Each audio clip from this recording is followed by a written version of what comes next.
Hello, hello, hello. Welcome, welcome, welcome.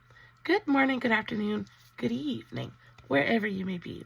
Welcome back to my channel, my Loverlies. If you've never been here before, thank you so much for clicking on my video. I am so happy you found me. I do so hope that you will like and subscribe before you leave. Become part of the Mama family. Mama's got your back, at least where makeup's concerned, and definitely when that makeup is cheap. Today is True Love Tuesday, and we are talking about probably one of the sweetest couples I have discovered so far. We're talking about Jeff and Susan Bridges. Such a good one. Before we get started, a very special, very warm welcome to any of those that are new to my channel. I am so incredibly happy that you are here.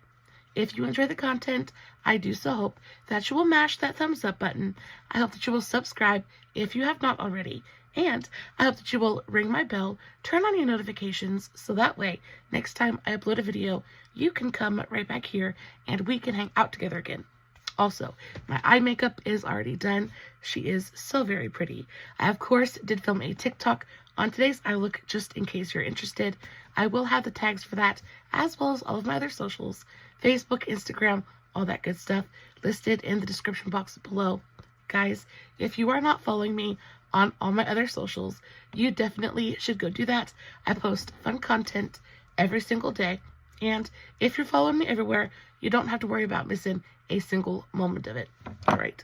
With all of that out of the way, let's dive into today's video. By now, we are well aware that I am a complete and total sucker for a good love story.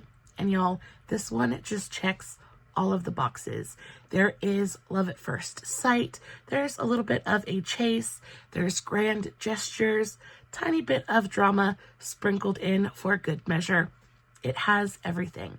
This is probably one of the sweetest love stories I've discovered so far. And I say discovered because I've never heard anybody else talk about it. Now, I did see one or two videos over on TikTok, which is what gave me the idea for today's video. But when I went and I started researching and really sussed out the entire story, every factoid I learned just made me love them as a couple more and more and more. Their partnership has survived long distance. It's survived fame, parenthood, health crises. They've pretty much been through the ringer and somehow have come out the other side still in their honeymoon phase. It's pretty mind-blowing. Guys, they start off in a teeny tiny town in Montana, and somehow, some way, they become one of the longest lasting Hollywood relationships I've spoken about to date. As always, if you see me looking over in this direction, it is because I am looking at my notes. I have about 9 pages for today's story, so it should be pretty short and sweet, but you never know, I like to sit here and talk.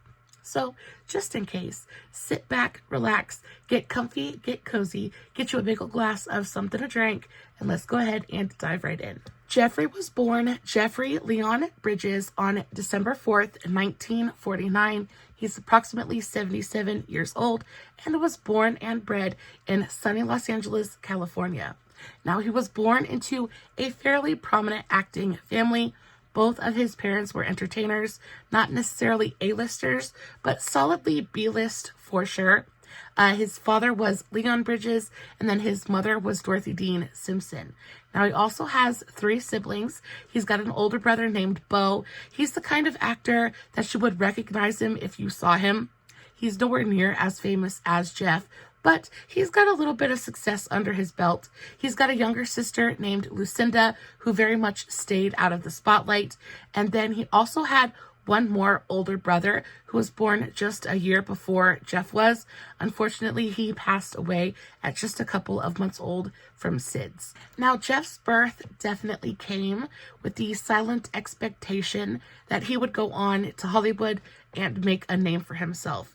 His parents 100% expected both Jeff and his brother Bo to move into Hollywood and become famous actors, follow in the family footsteps, so to speak, and of course they did. Knowing the expectations that Jeff's parents had for him, it comes as no shock that by the time he was 3 years old, he was already building a portfolio. They put that little boy to work. I think by the time he was 3, he had already starred alongside his mother in The Company She Keeps. That was in 1951. He then starred in a couple of episodes of his father's television series, Sea Hunt. Lloyd and Dorothy Dean were both incredibly dedicated to their professions, and because of that, they spent a lot of time away from their children. Now, unfortunately for Bo and Jeff and Lucinda, they spent a lot of time either on their own or being raised by the nannies. When their parents were off touring, doing shows, of course, they couldn't go with them. And because of that, Bo and Jeff got very, very close. I think that Lucinda kind of was a little bit closer to the nannies, things like that. But Bo and Jeff got very, very close. Bo got to a certain point where he was actually taking on a very fatherly role to Jeff while their parents were away. This lack of parental guidance really had a very large effect on Jeff and the way that he behaved. Now, by the time Jeff was 14, he was already a pretty experienced actor. He had already been on tour with his father in a stage production of The Anniversary Waltz for months at a time. He was working with his mom on different movies, things like that. But when he wasn't on tour or when he wasn't working, he was getting into some serious trouble. By the time he was 15 or 16, he was already on his way to becoming an alcoholic. He was already using Mary Jane, like he was using drugs, things like that. He was not headed down a very good path. Jeff would continue to experiment with drugs and alcohol throughout the duration of his teens until he was about 19, 20 years old. This is when his parents kind of smartened up, got wise to what exactly it was that he was doing, and staged a little bit of an intervention. They told Jeff he either got cleaned up and dried himself out, or they were going to kick him out of the house. And again, he's only 19, 20 years old. That's kind of terrifying for anybody. So of course, he kind of like starts to fly right. He starts to get his act together just a little bit. And this is when he really starts focusing on his own career instead of just kind of piggybacking off of his parents. He recovered from his addictions and began furthering his career by appearing as a younger version of his father in the made-for-TV movie Silent Night, Lonely Night in 1969. After high school, Jeff moved across the country pretty much to get out from under the watchful eyes of his parents because they had kind of been keeping a pretty close eye on him up to that point. So he's like, deuces, I gotta get out of here. He packs his bags, he moves all the way out to New York City just to try to find a life of his own and really just start building his own career separate and apart from his parents. By this point, the world is changing, and it is changing in a very, very big way. The Vietnam War is in full effect by this point, and Jeff is starting to hear rumors of a draft, and this genuinely terrifies him. Not only is it scary thinking about going over and fighting in a war, but also it's going to put a very large kink in his plans for his career. So Jeff starts to try to get a little bit resourceful, trying to figure out how he can maybe avoid the draft. And he finds out that if you're in the reserves, you don't get drafted. So Jeff goes and he signs up for the United States Coast Guard and becomes a reserve member. Jeff continues to be in the reserves until 1975 when his term of service has ended, and by that point he is honorably discharged and no longer has to worry about being drafted, things like that. I think 1975 was the same year that the Vietnam War ended, so by that point he had nothing else to worry about. Jeff's breakthrough role came in 1971 when he was cast as Dwayne Jackson in The Last Picture Show. This role would kind of set the tone for the roles that he would take on for the rest of his career, kind of like this laid-back, sly, charming kind of guy, that kind of thing. Also earned him his first Oscar nomination. Next up, Jeff was cast in the movie Fat City. That was the next year in 72. In this movie, he played, again, a very charming, kind of laid-back, cool dude boxer. And in this movie is where he meets his first kind of love interest, but we'll get into that in just a minute. After that, in 94, he came and starred with Clint Eastwood in Thunderbolt and Lightfoot. That was a big one for him, kind of made him a household name. Jeff had showed that he had leading man potential and got to prove it the next year when he was cast as the lead in the film Rancho Deluxe. Now, Jeff has made his career by owning his casual, carefree handsomeness with like this perpetual slide charm, that kind of thing. There's just something about Jeff Bridges that puts you at ease, and it comes across on film. He is well known for his laid-back personality and a versatility on screen that is nearly unmatched by anyone else in Hollywood. In my opinion, Jeff is such an underrated actor. I feel like he can pretty much do any and everything, which makes him so fantastic to watch on screen. Some of my very favorite Jeff Bridges movies include, first and foremost, we have Starman. He did that in 84, and it's one of my very favorite movies he's ever been in. I just love that movie so much. I cry every single time I've watched it. If you've not watched it, definitely go check it out. It is a very old movie, but totally worth watching. You also have The Fabulous Baker Boys. You have True Grit, The Fisher King. You have Tron and Tron Legacy. You've got The Giver. He's been in a bunch of different stuff. Over the course of his career, he's won 3 Golden Globes, an Academy Award for Best Actor in a Leading Role, and then also a SAG Award for Outstanding Performance in a Leading Role. His career has spanned over 7 decades, and in total, he's been in at least 67 different films. 67. That means he's been in almost a movie a year for his entire career, which is insane. His net worth is estimated at somewhere around $100 million, which is definitely not too shabby. He's widely regarded as one of the best actors of his generation and has definitely left his mark on Hollywood. Now, not only is he an incredible actor, but he is a man of many talents. He is an actor, but he's also a photographer and a philanthropist. He is a musician. Did you know that he actually released a couple of albums? Because I had no idea. Apparently, Jeff has released several musical albums. On top of that, he has contributed musically to quite a few of the films that he's been in.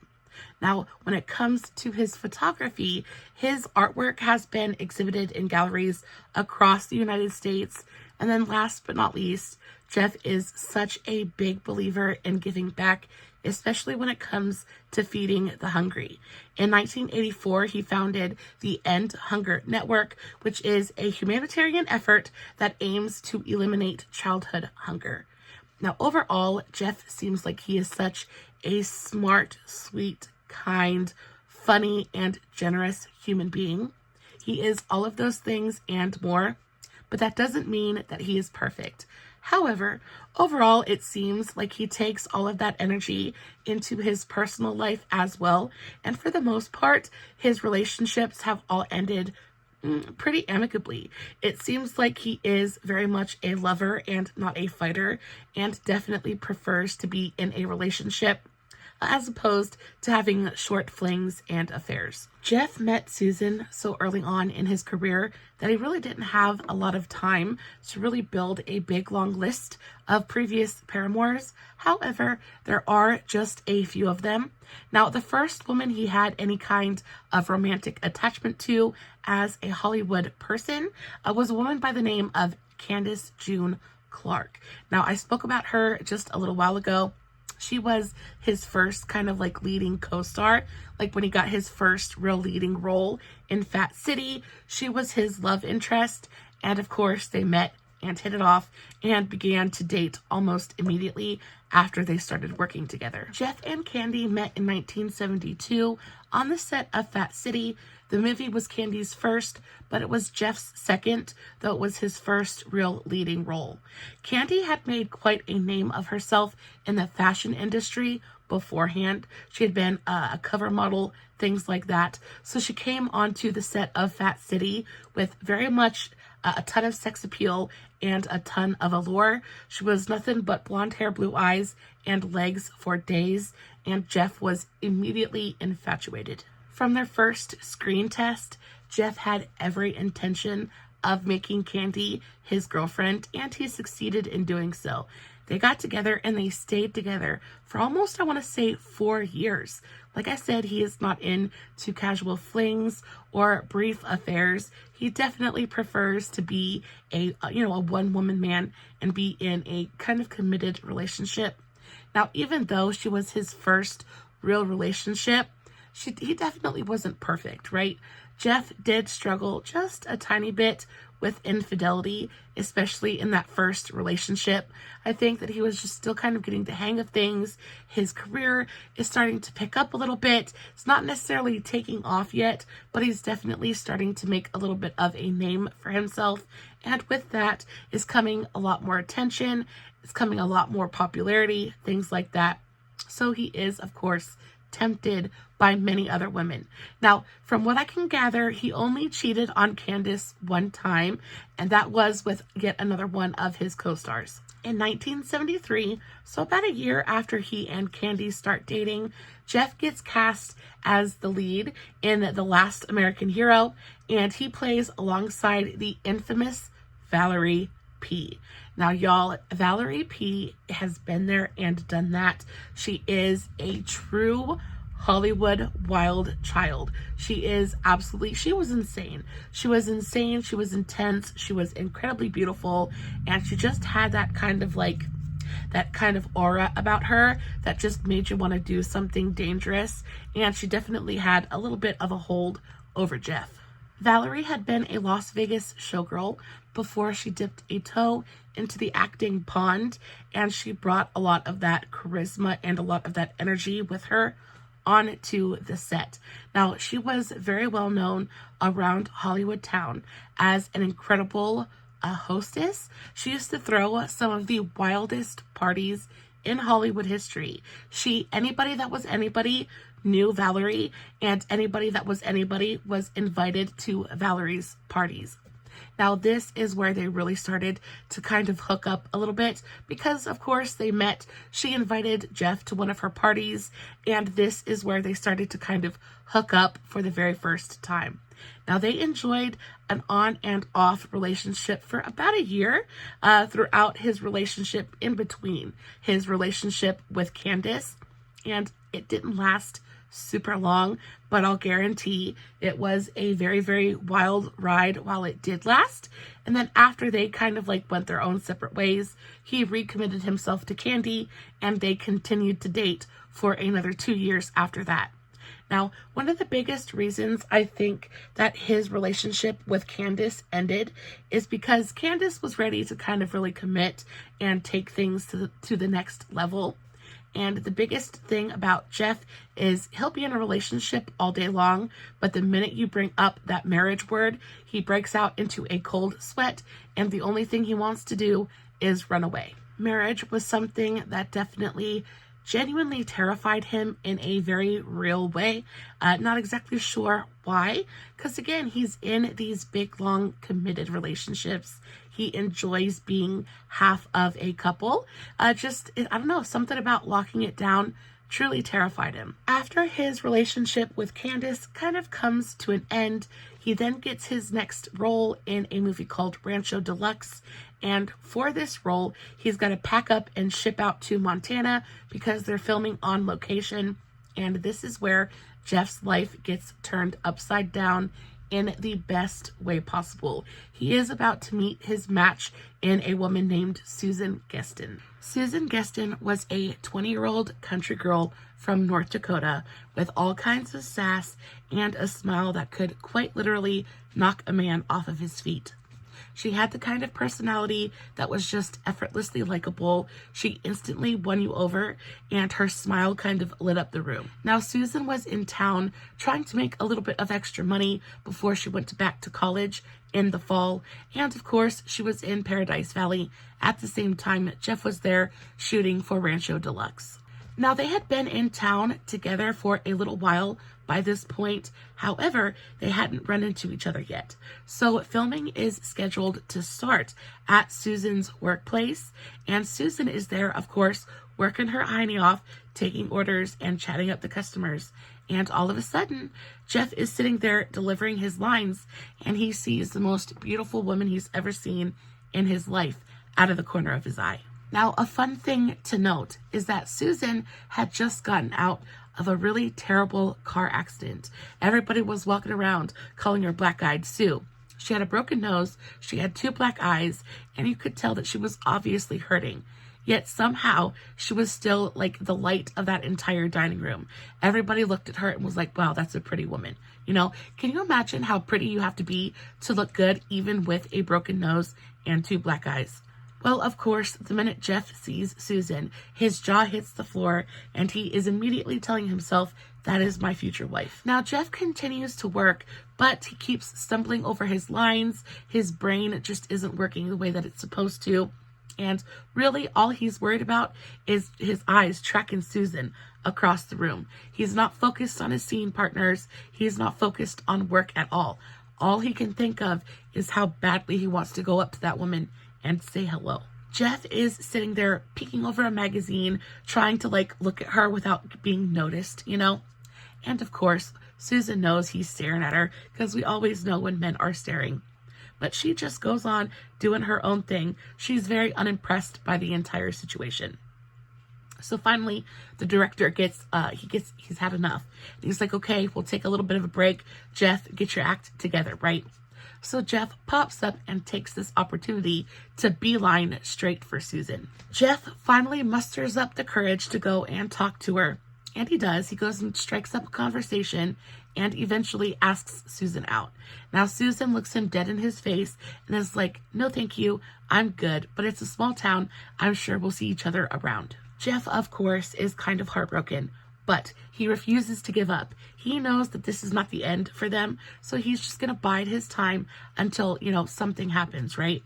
So he continues to work, and eventually they wrap everything up, and it's time to kind of skedaddle, get out of town. So they have a wrap party before they leave, before it's time to go back to Hollywood, back to California. And who shows up at the wrap party except Susan?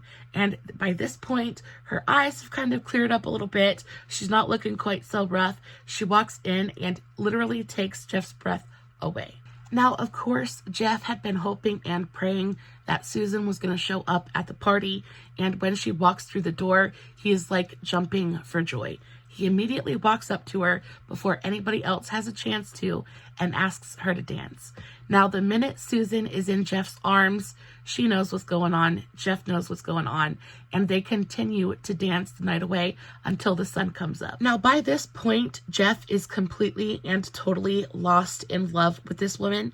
And he knows that he's about to have to pack his bags and go all the way back to California.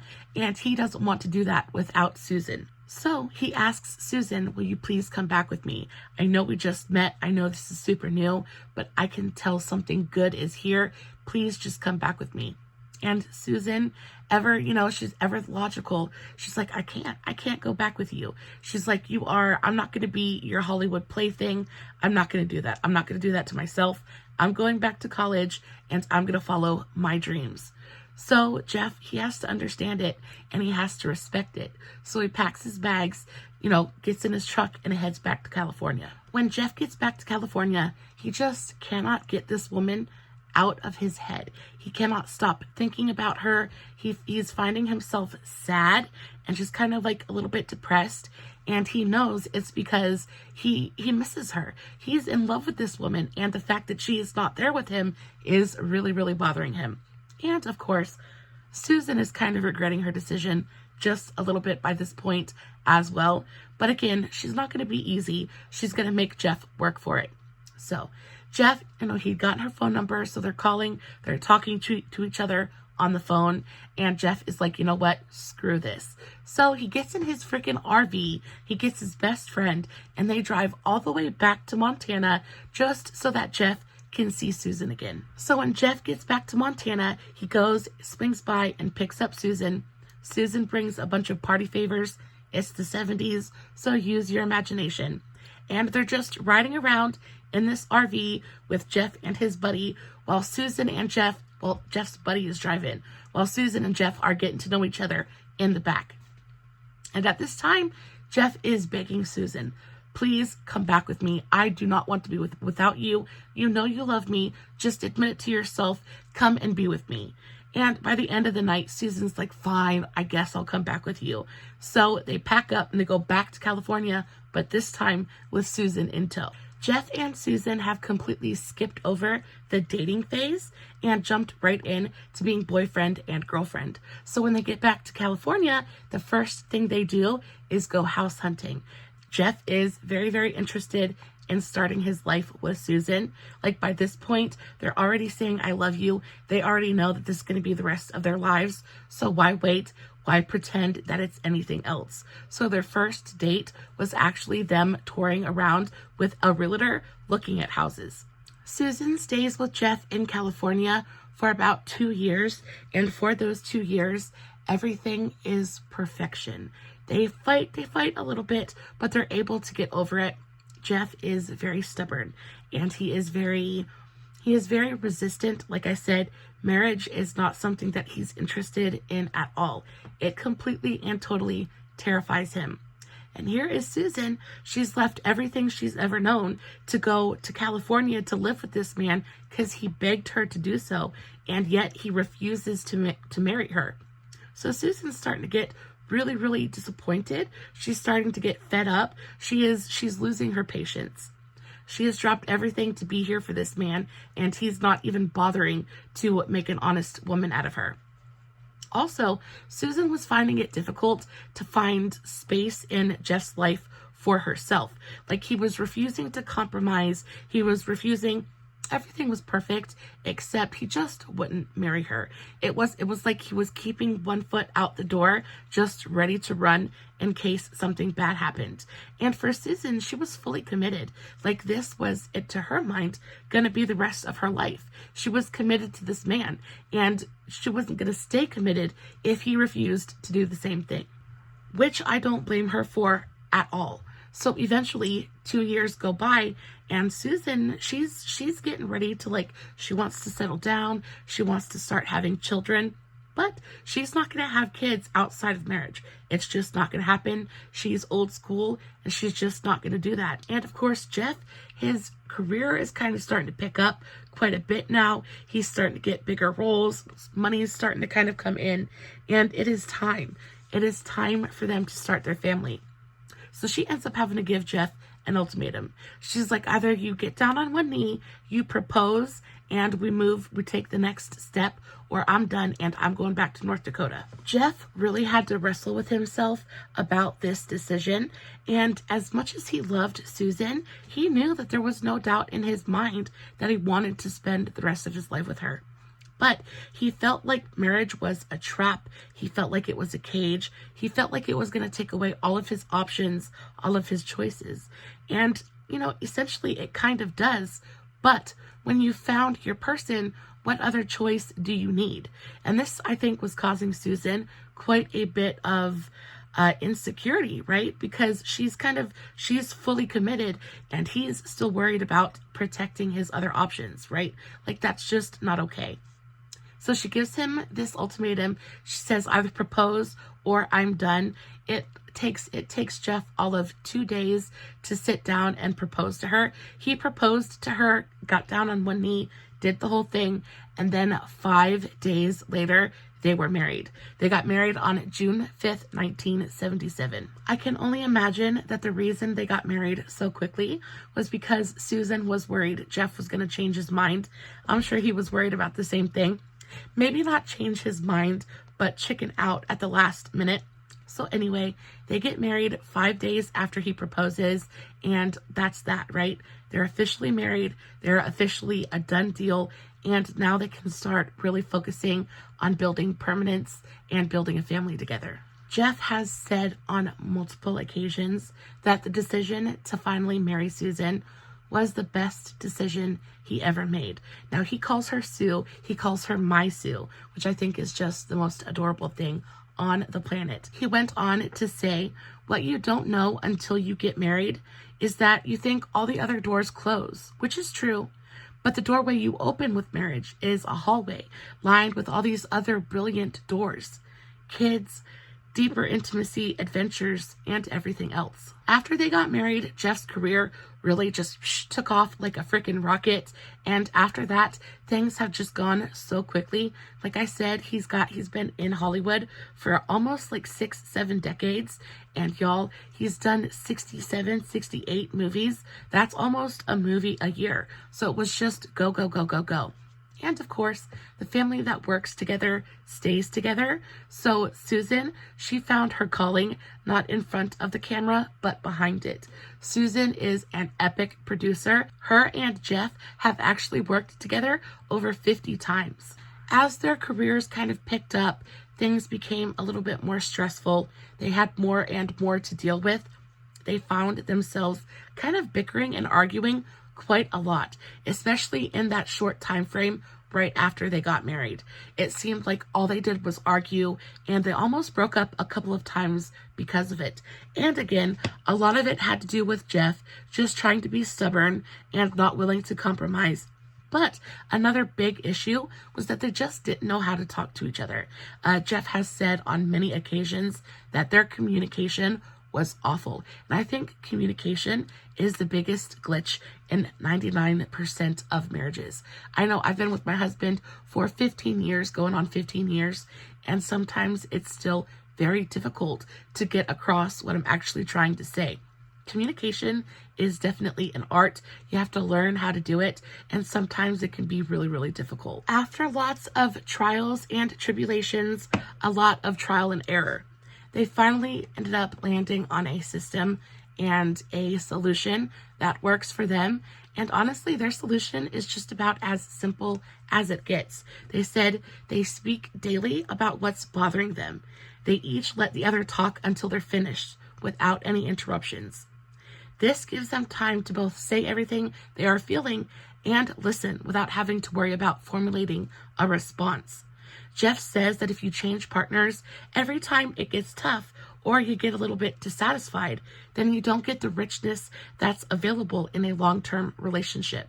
We support each other, and it makes our marriage stronger. Like I said, communication is key, and the minute you learn how to communicate with your partner effectively, life gets so much better almost instantly. After Jeff and Susan really got their communication issues under control, got really comfortable with each other and super secure in their marriage, they were 100% certain that this was going to last, and it was going to last for the long haul.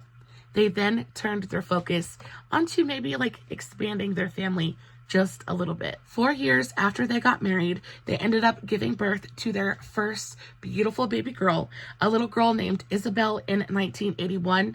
And then 2 years after that, they had their second daughter, a little girl named Jessica in 83.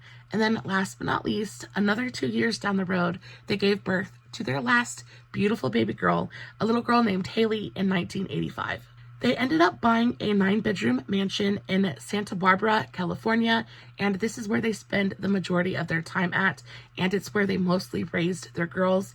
But they also bought a giant ranch out in Montana in Chico Hot Springs, and that's just a hop, skip, and a jump away from Paradise Valley, where they first met. Somehow, some way, Jeff and Susan have managed to raise their girls in such a normal, very healthy environment, especially when you consider the fact that Jeff is uber famous.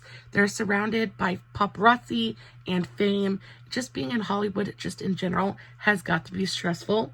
But somehow, y'all, they have made it work. They have beat the odds, and they're coming up on like 47, 48 years of marriage, which is just genuinely mind-blowing to me. For the next couple of decades, life was an absolute fairy tale for Jeff, Susan, and their daughters. They lived in a state of married bliss, and y'all, I couldn't have been happier for them. Until October of 2020, when Jeff received the devastating diagnosis that he had non-Hodgkin's lymphoma. Now, this was in October of 2020, and then very swiftly thereafter, the COVID-19 swept across the planet, and the world became a very, very scary place for Jeff and his family. Jeff was immediately placed onto chemotherapy, and of course, chemo just absolutely destroys your immune system. And of course, COVID-19 was the most dangerous to people with weakened immune systems. Now, somehow, some way, Jeff ended up catching COVID, and y'all, it almost took him out. He says he was in so much pain. He was so miserable. He never thought that he would be thankful to just have cancer, but he said when he got that COVID-19, it made the cancer look like a walk in the park. Y'all, thank God this man was able to pull through. He almost didn't, but I think the reason he was able to come out the other side was just because of sheer willpower. Susan was not about to let her man go. She sat by that man's bedside every single day and literally willed him back to good health. Now, luckily for Jeff and Susan and their entire family, Jeff is now in complete remission. I don't necessarily know that he's cancer-free, but he is in remission, and he is once again living life to the fullest. Guys, that is the end of today's video. I hope you found it just as enjoyable and just as sweet as I did. I love, love, love, love stories like this. I just think they're so normal. They're so relatable. It just makes me love them as people so much more. As always, I will list everything that I used in today's video in the description box below. This is today's finished look. What do we think? Do we like it? Do we love it? Let me know in the comments below. Guys, if you enjoyed today's video, don't forget to give it a big old thumbs up before you leave. As always, no filters, no fancy lighting. It is just me sitting in front of my camera, doing my makeup, and telling you guys an epic love story. Guys, I love you so, so very much. And until next time, stay safe, take care of yourselves, and remember, you're important. Bye.